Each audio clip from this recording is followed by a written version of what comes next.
Hello, this is the Eurostep on CRC. I'm Oisin Brown. This is a new podcast from Ireland, and for the next half hour or so, we're going to be talking NBA. Today, I'm joined by Killian Loftus. Yeah. And Alex Evans. Yeah, I like basketball. I'm sorry to distract everyone from the Winter Olympics. I know everyone's super excited, and it's so exciting and interesting. But we're going to be talking basketball for the next half hour or so. So we'll start with the winners and losers of the past week or so. We're going to be talking trades. Killian, we'll start with you with the Cavs-Lakers trade. I mean, I think the Cavs have to win that. The Lakers didn't get much back. They gave up a good young player in Clarkson and a hustle player in Larry Nance. They got an expiring contract with Isaiah Thomas. Channing Frye's irrelevant and a poor first-round pick for the Cavs pick. What do you mean you think? You know, son.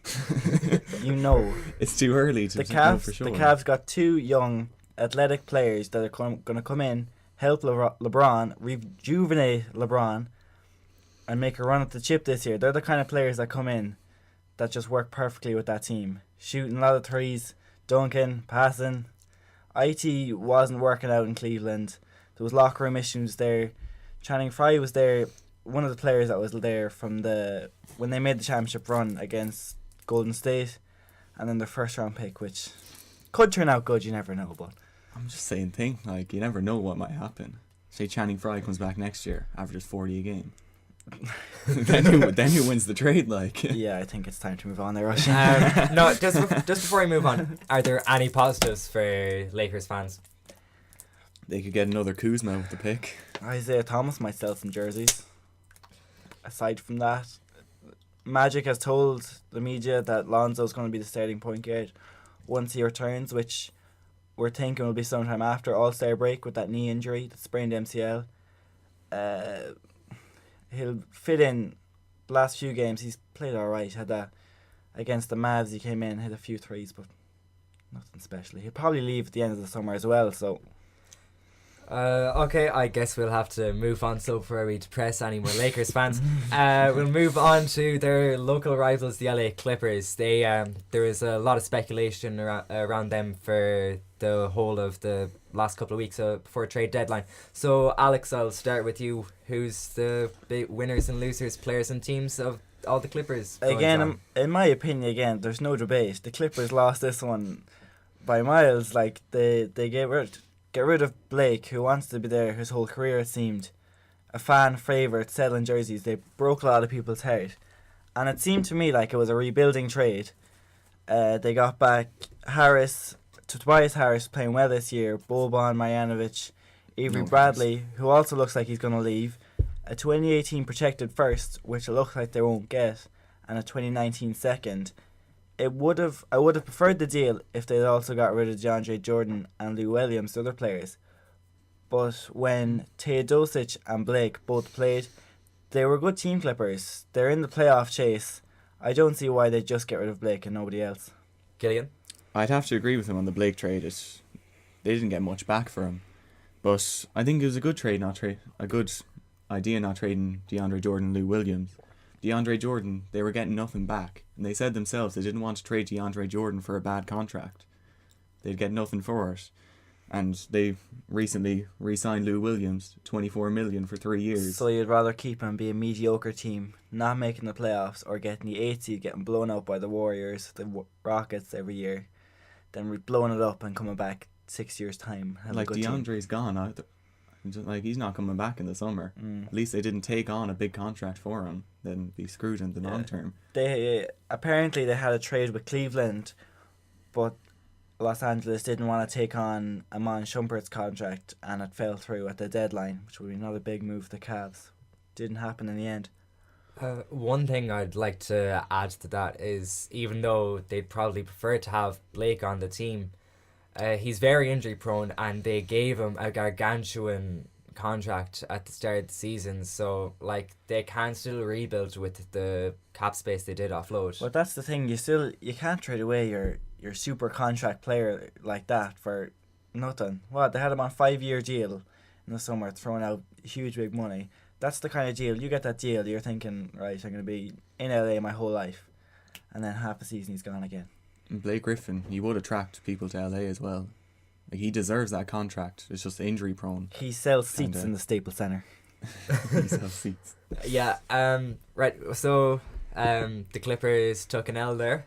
Little Big bit. L. I think DeAndre Jordan probably took an L there as well, because I'm sure, maybe he'd like that move, considering, it looks like a rebuild. I think he'll survive living in Los Angeles. I think, he gets to pick where he goes in summer. Like, he's gonna get money and he gets to pick where he goes. So I'm sure he's doing fine. I don't feel actually. too sorry I'm for sure he's doing fine. for any Millionaire NBA player. DeAndre Jordan. I'm sure he's grand. He doesn't know what it's like to grind like us. Right, and we'll move on. We'll talk about the three-way trade between the Knicks, Nuggets, and Mavs. So I'll give that to you, Killian. There was no real losers in this trade.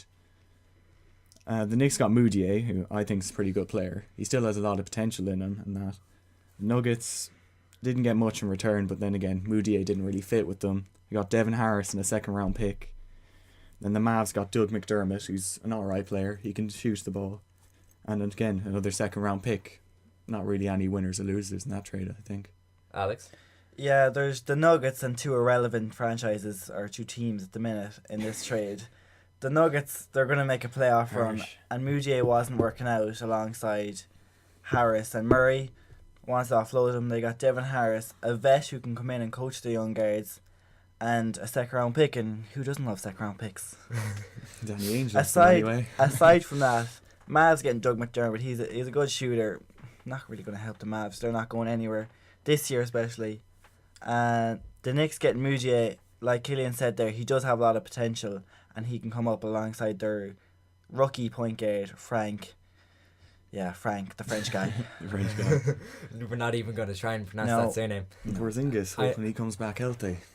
The only thing I heard it somewhere, they say even though Doug McDermott doesn't offer too much to your team, whoever trades him is going to miss him. What do you think? No.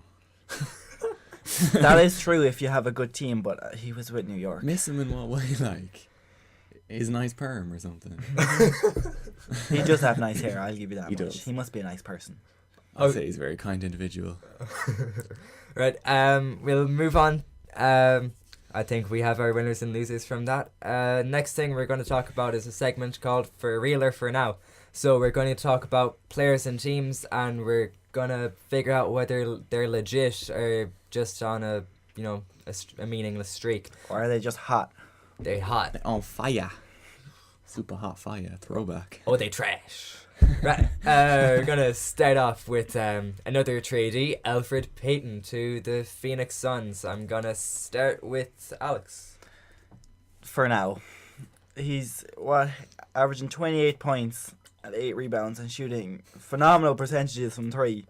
For a guy that can't shoot, that can't see through his hair most of the time to shoot the basketball. Fair enough, dude. The hair comes over his eyes. They got a steal, really, for a second round pick from the Magic. I don't know what the Magic were doing getting rid of him, but he's on a franchise at the minute with no one else really. They had Devin Booker, a pure scoring shooting guard, playing the point throughout most of the season. So he needed a guy like Payton to come in, get assists. I think he's just lucky scoring baskets at the minute, really. I'd expect him to cool down, but I hope that he can keep it up. Killian? There's bits there. I think his 3-point percentage is pretty solid. He shot 36% from 3 last year, I think. The 20 points per game can definitely come down a bit, but I think he's a pretty solid player. I'd say for now as well, 20 points, 8 rebounds, 8 assists is a bit much for a guy like Payton, but he was still a steal for just a second round pick. Don't know what the Magic are doing. First Oladipo, now Payton. You have to feel sorry for any Orlando fans out there. We'll just say that's through 3 games, so you have to take it with a grain of salt like everything else. Through 3 games, anything can happen, especially when you're playing 82 games in the season. Yeah, I mean, I think his hair is amazing. I think that's the most important part about Elfrid Payton. I want to have a little discussion here. Do you think Killian could pull off the hair like that? You see me with the Jeremy Lin. You know, the little man bun at the back. Think I could pull that off? I don't got the curls though. If you could see through it, maybe, but I don't know. I mean, before I got the haircut, I couldn't see through my hair. but like you can't really see anyway unless you have your glasses on. Oh, thanks, man. I appreciate that. Right, we'll Making blind jokes. we'll we'll move on to the Utah Jazz. For real or for now, Killian? I'd say, for now, they weren't great to start the season. They have won 11 straight, fair play to them, but besides from that, not really. They could definitely make the playoffs this year. They're only 1.5 games back from New Orleans at the 8th seed, and obviously New Orleans lost Boogie, so there's that. I think one of the main pieces in their 11-game win streak is obviously Donovan Mitchell. He's averaged 21 points per game through the 11 games, and has been an absolute beast. He's the only person I consider in the Rookie of the Year race with Ben Simmons right now. Alex? I don't know if you're going to call this controversial, but I think they're for real. The Jazz with Mitchell, Rubio, Gobert, Favors, who's really fitting in, Derek Favors at the 4. He was in trade speculation before the deadline, and since then he's just clicked with the team. They're playing like a team. Mitchell looks like a superstar. Rubio is there to distribute the ball, pass it any which way he can. Gobert is there clean up on the offensive and defensive glass, get blocks, dunk. He's your perfect, really big man in the middle with this team. And Mitchell over this 11-game streak has been phenomenal. I just want to say that. Hitting the Spurs there last game, hit a step back 3 in the clutch. That's something from a rookie. No rookie has led his team to an 11-game streak, and he's out and out by far. I think we can all agree the best player on the Jazz team. Definitely, yeah. Do you think the Jazz will miss Joe Johnson after waiving him? No. No? He can hit a clutch shot or two, but besides from that, he doesn't offer Last much. year in the playoffs, he was good, but that's playoffs. I don't know. I think he was really fitting in with the Jazz, and they just kind of wanted to offload him. I will say I think they prefer to have Jay Crowder. He's a system player who said he likes the way the Jazz play, moving the ball around. He can play defense. He can shoot. Don't see what's wrong picking up a guy like that. Right player. We saw it in Boston last year. Not in put in a Cleveland. bit of Not work. in Cleveland. Though. Not in Cleveland. Not in Cleveland. he was just trash in Cleveland. Now he did pick it up a little bit, after Christmas, but it was still wasn't good. We'll move on to his old team, the Cleveland Cavaliers. Are they for real or for now? They've been looking pretty good since they made all them trades. I'll start with you, Killian. Just like to mention, good segue, Oisin. Brilliant segue there. I think the best bit, the Cavs didn't really improve in terms of talent with the trade deadline. I think they just fixed their chemistry issues. They had a lot of chemistry issues with Isaiah Thomas. He's pointing fingers at everyone, complaining about how they weren't practicing and how, there's people complaining that he took too many shots. I think it's just that. They fixed their chemistry issues, and now they're back to the Cavs we know and probably not love, but we know anyway. Alex? I want to say for now, just because I'll say 2 words. LeBron James. When you have LeBron James in your team, you're for real. Or did I say for now? You for said real. for now. They're for real. They got So I don't LeBron think I said James. Anthony. They're LeBron James. They've got LeBron James. They're for real. They're LeBron's teams. They had IT who... The problem, I think, he had the superstar mentality from Boston, but he wasn't a superstar. His ego's too big. His I love ego him, is but too his big. ego's too big. He thinks he's better than he was. He was not that good in Cleveland at all. I will say, though, he only got 15 games. He was only starting to fit in, really. So, when you play 15 games with a team, you're probably forgetting some of their names still after 15 games. Like 15 games in the NBA is Chetty who? just over 3 weeks, 4 weeks. It's not a long time for him. Excuse me with the low blow, but he has a very big ego for a very small man. Oh. Low blow as well. Right, so can Cleveland still make top seed in the East? No. I wouldn't say so. The Raptors are too good. I don't think the Celtics will get the 1 seed back. How they've been playing recently, we'll go on to that soon. The Raptors have been unreal this season. They've moved from complete ISO ball to ball movement, and it's really worked for them, as you can see. Dwayne Casey is doing a job in Toronto. A job. A job.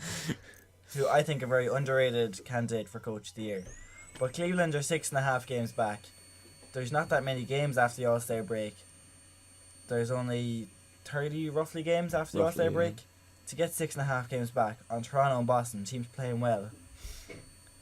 I like to say they're like the Hawks from a couple of years back. They won the East, won 60-something games. But when it comes to the playoff, Toronto and Boston have absolutely nothing over Cleveland. Nothing at can beat all. LeBron James in the playoffs, let's be realistic. I wouldn't be surprised if Toronto get to 5 games against Cleveland. I think that'd be going well for them. They got to 6. What was it? Year before last? Yeah, but this is rejuvenated LeBron.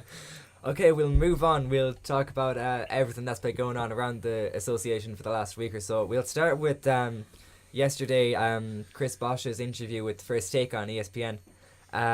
He said that he isn't finished yet. He feels like he can still come back and contribute in the league. I'll start with you, Alex, avid Miami Heat fan. What do you think, Chris Bosh? I'm not done, said Bosh. He says he's not done. I don't know. Doctor's advice was him to never play basketball again. He hasn't played since the 2015 season with Miami. Still under books with Miami. Still getting paid, even though he's not playing. But it's kind of actually he was released earlier this season. He's still on their books, so he's still getting money.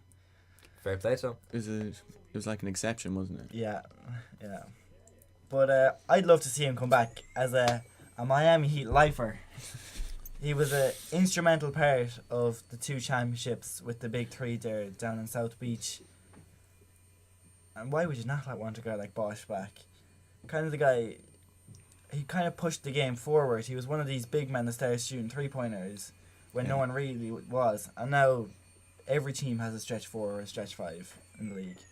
So I'd love to see him back. Killian? I'd love to see him back, but I don't think he needs to come back. He's already a first ballot Hall of Famer. There's no reason for him to come back other than just if he thinks he can come back and contribute onto a team, then he can come back. He's one of the few people I actually liked on the Miami Heat back in the day. Oh, cold. I would also like to say, when I ask where I think he's going, obviously people are saying either Golden State or Houston. But does anyone think he could do a job on a team like Cleveland or again in Miami? Toronto, where his career started, maybe. Where it all started. I they love him up there up in the north. I think he could do a job, I think, anywhere. Obviously, he'll want to go somewhere where he's competing, because otherwise there's no real point coming back for, his last couple of years. Yeah. I think I'll throw out this scenario. Houston are in Game 7 of the conference finals against Golden State Warriors. Joe Johnson and Chris Bosh come on to close out the game. That sounds pretty scary to me. I think they'll be giving the ball to James Harden. Chris Paul, James Harden, Eric Gordon, Joe Johnson, and Chris Bosh. I like it. I like it a lot. Oh, Clint Capella. No, last possession. He's been great this year, though. He has been great this year. But that's not what we're talking about. We're talking about Chris Bosh. I don't think we'll see him in at the Orlando Magic anytime soon. Poor Magic. Next up is Aaron Gordon, I'm calling it. They're trading Aaron Gordon next. I think Orlando might as well just shut down as a team if they get rid of their only player, Aaron Gordon. Orlando. Orlando of a team? they wear the blue jersey. Oh yeah, Shaq used to play for them. Yeah. Maybe we could get Seattle back. Let me get Seattle back. I'd love to see Seattle back. They might actually do something. I just want to see more teams, so someone could take down the Warriors. Are we going to see Chinese ball do what they do with Chinese soccer and just try and buy all the good players, come over, think they can beat everyone, then just good players? Don't you mean the old players? Well, they try and buy a couple of good players.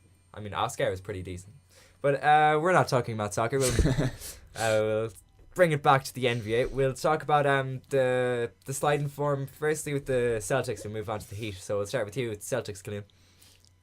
It's been up and down since we've had the 16-game win streak at the start of the season, really. Who ended that? Miami. Hush. Continue. Sorry, you couldn't see that myself and Alex just had a fist bump there because we were both Heat fans. And Killian's a Celtic fan, but moving on. moving on. Killian. 5-5 in the last 10. We've lost the last 3 straight games. No excuse, really. We're just not playing well. I think the main reason, I suppose, we don't have that second guy to take the scoring load off Kyrie Irving when he needs it most. But obviously we have that and Gordon Hayward coming back, hopefully next year. Yeah, they better than started before. hot. They have a lot of young, hungry guys out there. Obviously, I think a reason, I don't know if anyone really says it, but they lost Marcus Smart to injury, and he was also in trade talks with Denver, of course. They wanted a first round pick, and he didn't get moved in the end.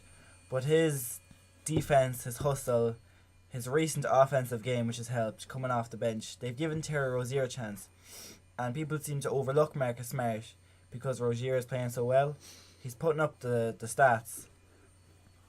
But Smart just brings, he doesn't fill up the box score, but he brings that element. He's hungry, he wants it, and he goes out there every night and gives 110%. Definitely, yeah. With the spaghetti hair. He's a very frustrating player to watch, though. To play against as well, I'd say. You know, he's an incredible defender, but some days he goes like 0 for 7 from 3, and you're just like, stop. But that's something you have to live with. Yeah, I want him back. We would have definitely beaten Golden State not too long ago, I'd say, in that close game. Steph Curry had, 40-something? 49, I think. We would have beaten Golden State if we had Marcus Smart. That's quite a statement, but Quite a We'd statement. have beaten Golden State. It was a close game. Curry went off. Smart could have locked him. do you feel like maybe we shouldn't be reading too much into this season with the Boston Celtics? Like, they are good now, but Yes. imagine how good Definitely, they yeah. could be in a couple of years' time. They don't really have many old players in that team. They're a team for the future, I think. Horford's kind of the only due to, I'd say.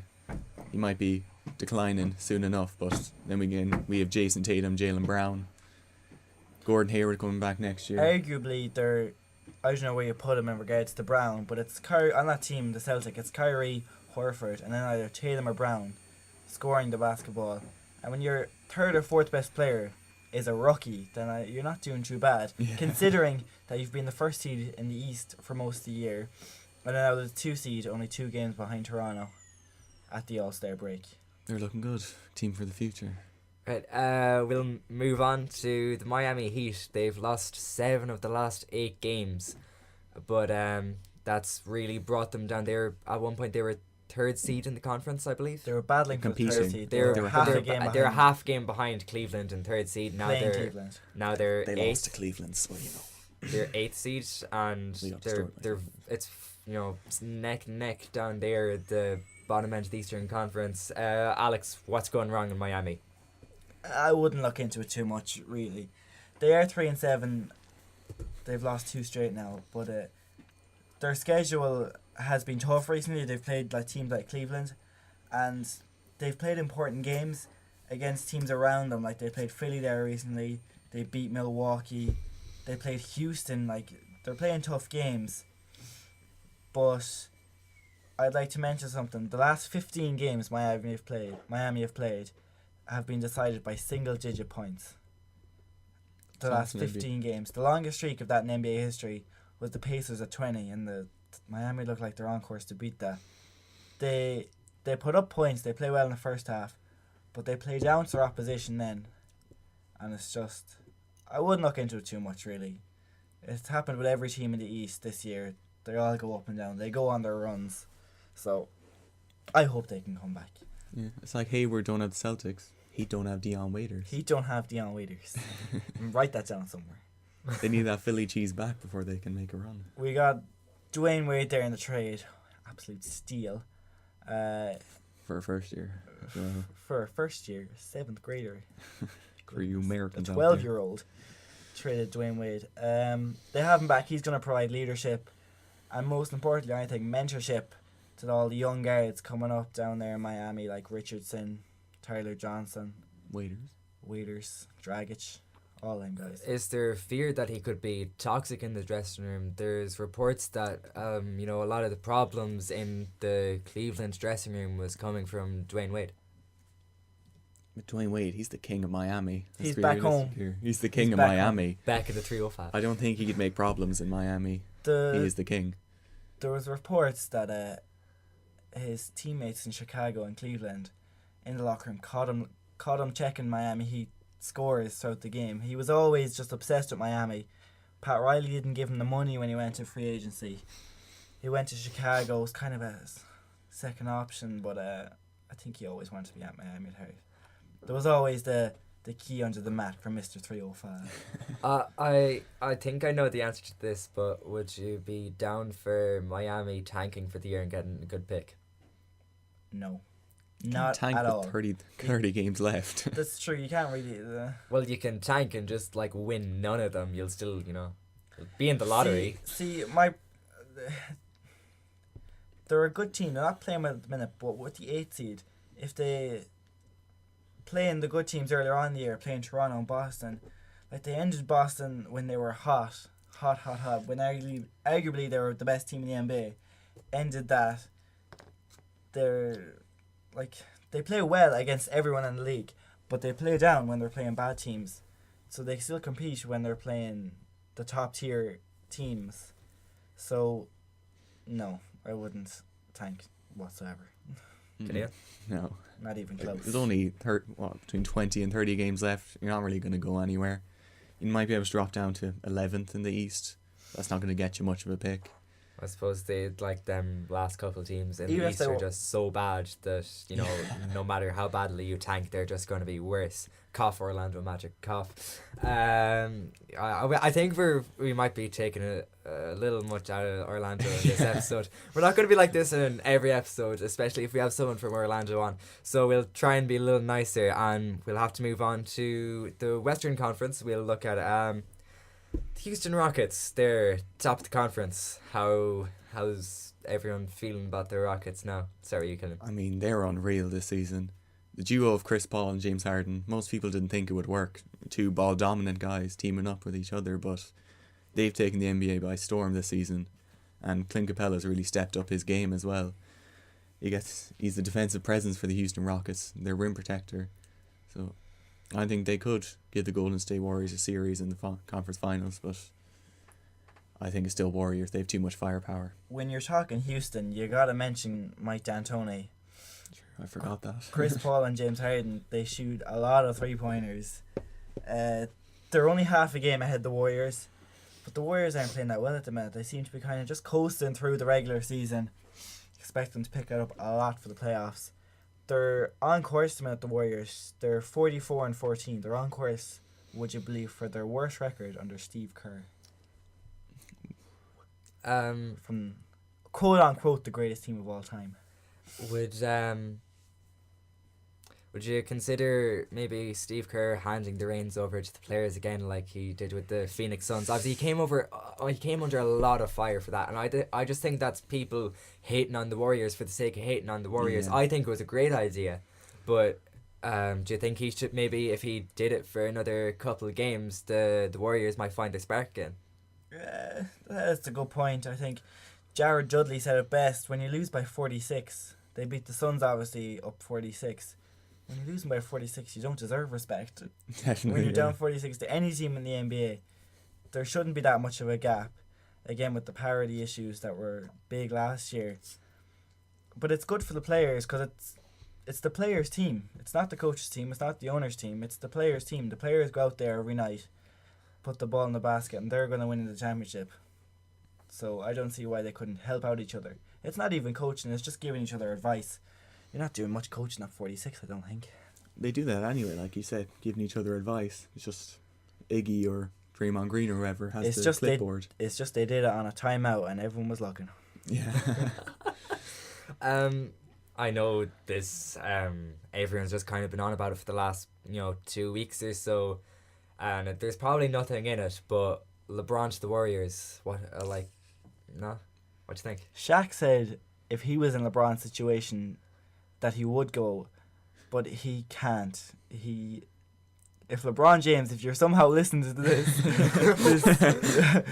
you better not go to Golden State. My goodness. The NBA would explode. No one would watch it. They say that, but people would still watch the NBA. I mean, I would love to watch that team. It might get a bit boring after a while, but I think if the Warriors put that on the table, LeBron has to at least think about it. I mean, 3 more rings, doesn't sound bad, right? He could break the NBA. He could get rid of conferences if he does that, because then you have arguably nearly the top 10 players in the West. In the NBA would be in the West at that point. Yeah. The only notable stars left would be Giannis Antetokounmpo, Kyrie Irving. DeMar DeRozan. But come compare that to guys like Steph Curry, Kevin Durant, James Harden. Already the best guys in the league. Yes, yeah. Right. So even though the Warriors aren't doing too well, we still fancy them to win the championship. Yeah. Without The question. Warriors, they won the championship easily last year, and Klay Thompson was terrible on the offensive end. He couldn't make a shot to save his life, and they still won easily. I just want to see Curry come back and do well in the playoffs. Curry deserves. He needs a Finals MVP. He needs a Finals MVP to cement his place in NBA history. He can't have Andre Iguodala going out with more Finals MVPs than him. Andre Iguodala. Iggy. He's Coach Iggy. Like he's a very good player, but I mean Steph Curry has been probably one of the most underappreciated players ever. I mean, he's changed the NBA without doubt. Absolutely, the importance of the 3-pointer, it wouldn't be there without Steph Curry, I think, and he's just phenomenal, and he's such a good role model as well to all the younger players in the league. I think because so many guys can relate to him. Everyone buys his jersey because they think he's like an average dude. He's a small white guy in the NBA, and everyone's like, I can be him. That could be me. Shoot a lot of 3-pointers. Right. The rise of Trae Young. We'll move on. Nikola Jokic recorded the fastest triple-double of all time last night. In 14 minutes 33 seconds that he was on the court. He recorded the triple-double. In the whole game, he played 33 minutes. He had 30 points, 15 rebounds, 17 assists, 79% field goal percentage, 11 from 14 from the field, 3 from 3 from the 3-pointer, 5 from 5 from free throws. However, he did have 8 turnovers, so we must write this off, and he's absolutely trash, and he should never play again. What do you think, guys? I mean, he nearly had a quad dub. You want to take a drink, Ushing? Give him some respect. He nearly had a quad dub. What a game from the Joker, Nikola Jokic. Again, such an underappreciated player in this league. 30, 15, and 17. From not an all-star. Not an all-star. Just like to point that out. Just like to point that out, he's not an all-star. I don't even think he was considered by most people. No, definitely not. If he was at a team like New York, for example, Miami, blow up. Big market team. It's because it's in Denver. And Who cares about Denver? It's the stacked West Conference as well. It's the stacked West Conference as well. That's true. I definitely think so. He's one of the most underappreciated players, as Alex said. He's probably a top 5 center in the NBA. He showed flashes of it last season. He's been a monster this season. I'd say he's probably better than KarlAnthony Towns. And that's saying something. Well, Towns is a hell of a player. That's for another day. Towns for another day. Just very briefly, Towns is a very good player, but the team as a whole, and Towns kind of embodies that they've been so poor defensively. Yeah. And it's so strange from a Tom Thibodeau team to be so poor defensively, and you can see how much it frustrates him on the sideline. So I mean, I think it's a fair enough statement to say that Jokic is better than Towns right now.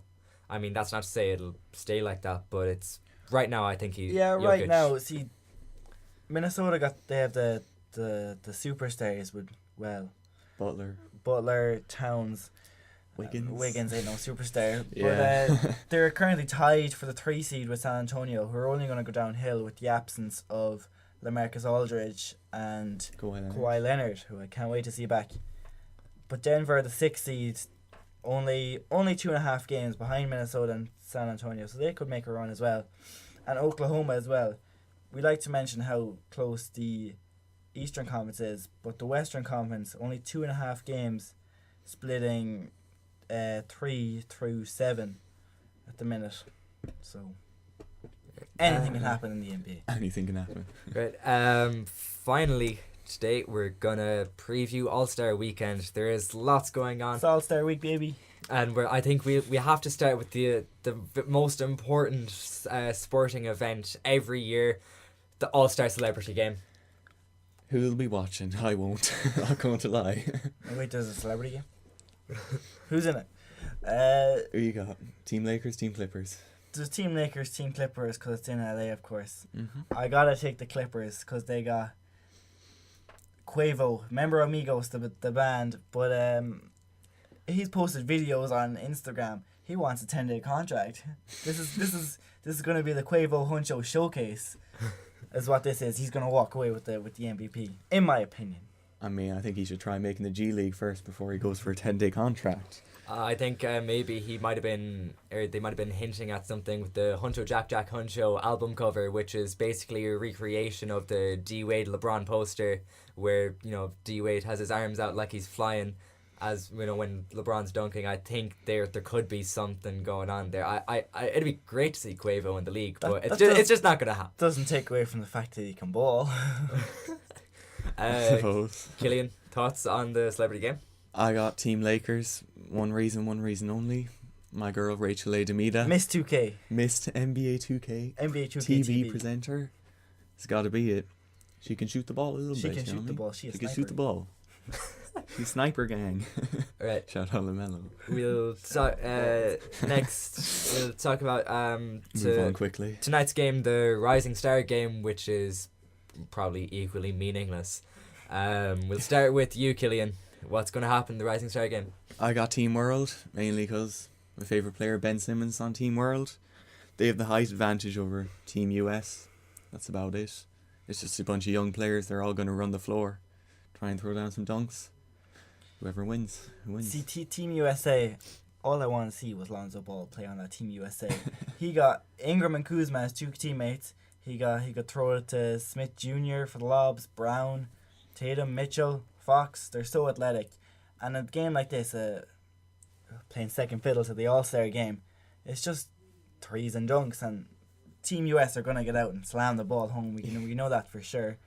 With two of the dunk contestants in their squad. Right. Just briefly before we move on, Lonzo Ball is selling his autograph $200 a piece. So if you can't afford that, then you ain't a big baller. Big baller brand. Power moves. Power moves. Alex mentioned this the other day, though. You could buy his shoes for $500. You could buy a signed version of his shoes for $1,000. Or you could buy his shoes for $500, pay to get them signed for $200, and sell them off for $300 profit. And then have them fall apart in 2 weeks. That makes you a big baller. Big baller mentality. Right, let's move on. The first challenge, the skills challenge. I'll start with you, Alex. Again, they're all equally as meaningless. They could go either way with any of these competitions. Whoever tries will win. Whoever tries. I want to just kind of shout out my boy Spencer Dinwiddie. He's been playing well this year for the Brooklyn Nets. Had a few game winners, I know, before the All-Star break. And hopefully he can pull through and have some hope for Brooklyn. Something that they can cheer about. Because they're not cheering about their season, I'll tell you that much. Killian. Dilly's been good in the absence of D'Angelo Russell. But I have to back my home man, Al Horford. No reason, like I said. Anyone who tries is going to win. He just wants Horford to win. I just want Horford to win. I wouldn't mind Embiid, though. Everyone loves Joel Embiid. True. Joel Embiid, as you call him. He attracts the ladies with a smell. The cologne. 3-point competition. I'll start with you, Killian. Like, whoever tries. It's just whoever's feeling it. I'm just going to back Devin Booker. I like him. He's my favourite player of the bunch. And I think he's a bit of a microwave. He could catch fire and own the 3-point contest, I think. Yeah, we've last year's winner, Eric Gordon, who's not having his best season shooting the ball, only 33%, shooting 9 a game. There's Klay Thompson as well, who we know he can get hot. He's a microwave. He's a microwave. burn my finger saying that. He's shooting 45%, but leading the league. 0.1% over Joe Ingles. But like Killian did with the skills, I gotta shout out my homeboy Wayne Ellington, shooting 38% from 3 at the minute. But if you ever watch Heat games, which no one does, except me, all of his 3-pointers come from off-ball screens, handoffs, everything. They're pull-up, fading away, going to the side. When he gets a wide-open 3 and I'm watching, I stand up because that ball is going in, without question. I suppose that gives him an advantage over Booker. And Booker shoots a lot off the dribble. Ellington, I just want to see him win, right? He's favoured as a kind of an underdog, but I don't know. Well, you heard it first here. Wayne Ellington is going to win the 3-point contest. Put your money Facts. on. Put your mortgage on it. I mean, he might. Whoever's feeling it's gonna win. That's it. Right, well, if he is wearing Triple B shoes, he's gonna win. Like BBB. man, I think we should be getting paid advertising by them by this point. Hit up LeVar in the DMs. Gotta If slide. LeBron's here listening, then surely LeVar's listening. Hit us up, LeVar. At least yellow. Give some free shoes. Right, we'll move on to the least terrible challenge, the dunk contest. I'll start with you, Alex. Good contest this year. There's a lot of good name players. They all got bounce. They got hops. I would have liked to see Aaron Gordon in it, but obviously he's injured, so he won't be in it. His replacement, Donovan Mitchell, who arguably should have been in the first place, will replace him. There's Oladipo, Mitchell, Nance Jr. and Smith Jr. I have to back Smith Jr. because he's a small guy with a 50-plus inch vertical. He can get up. And the small guys dunk always look better than the big guys dunks. We know that. Unless your name is Aaron Gordon. Or Blake Griffin, for that matter. Yeah. But I definitely agree with you. I don't see Larry Nance Jr. winning the contest because he's the big guy. Oladipo as well. He's pushed his way into stardom this season, so I don't know why he'd really try risk injury. So I'm going to back Donovan Mitchell. He's gotten a lot of texts from rookie friends. Sensation. The rookie's gotten a lot of texts from friends and such on ideas for dunks. And I think he could win it. Although Vince Carter did text Dennis Smith Jr. saying, I want you to go out and win this contest. The GOAT dunker. The GOAT dunker. One thing I'd like to say is, anyone going to create a moment like Vinsanity in the year 2000? Do you think anyone could possibly recreate the greatness? I mean, Zach LaVine did it 2 years ago. I just I'd want to say. see. I just want to see Shaq on the sideline with his camcorder again. We need another moment like that. That's what we need. Right. Right, we'll move on to the whole point of the weekend, even though the game doesn't really mean, Jack expletive. All-Star game. Team LeBron, Team Curry, new format this year. Who gonna win? Who you got, Alex? Team LeBron James. He said he's gonna try. When LeBron says he's gonna try, he's gonna try. And when LeBron tries, it's over. When LeBron tries, it could be LeBron and the Cavs team against all the other All-Stars in the other team in the All-Star game. I still think LeBron has the better chance of winning. He is LeBron and Durant, Davies. LeBron and Durant, the best two players in the league, without question, I think. Definitely, yeah. And if they're going to try, I don't know if they can be stopped, really. I see what you mean there. LeBron has all the firepower. As you mentioned, Durant, and when LeBron James tries, it's over. We've seen it in the playoffs time and time again. I think Team Curry has a definite chance. He got a lot of stick for having the worst team, but he has defense on his side, I think. He is brilliant defenders. The All-Star game. If they try. Defense in the All-Star. If they try, like you mentioned. He has Klay Thompson, Draymond Green, Jimmy Butler, Joel Embiid. All four brilliant defenders, and Giannis Antetokounmpo with his size. He's good no matter what, even if he puts in no effort. And they got Curry, Lillard, Lowry, Harden, Embiid, Thompson. They're going to shoot a lot of three-pointers. Just before we go, I want to shout out Mr. All-Star, Russell Westbrook. Only man who really showed up the last two All-Star games. But if LeBron says he's going to try, I trust him. So we might see someone other than Russell Westbrook actually perform on Sunday night. I just want a performance from Kevin Hart. Does he make an appearance again like he did last year? Being the dunk contest this time. He did the 3-point contest with Draymond Green. Dunk on a mini hoop, that's about it. What? Do you think he could reach a 7? A 7? I mean, he's not small. 4'2", Okay, I'll put it out there in 8. We can easily get 8. Yeah, but If we're a fair bit taller. But he's Kevin Hart. He's American, so he can instantly jump higher. Yeah, but he's going to put on a show, Debating whether Kevin Hart can dunk on an 8-foot rim. That's when you know you're running out of stuff to talk about.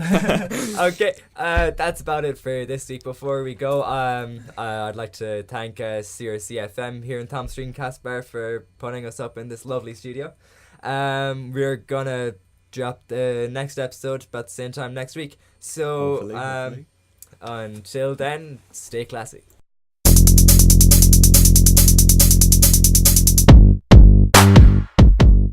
Yeah.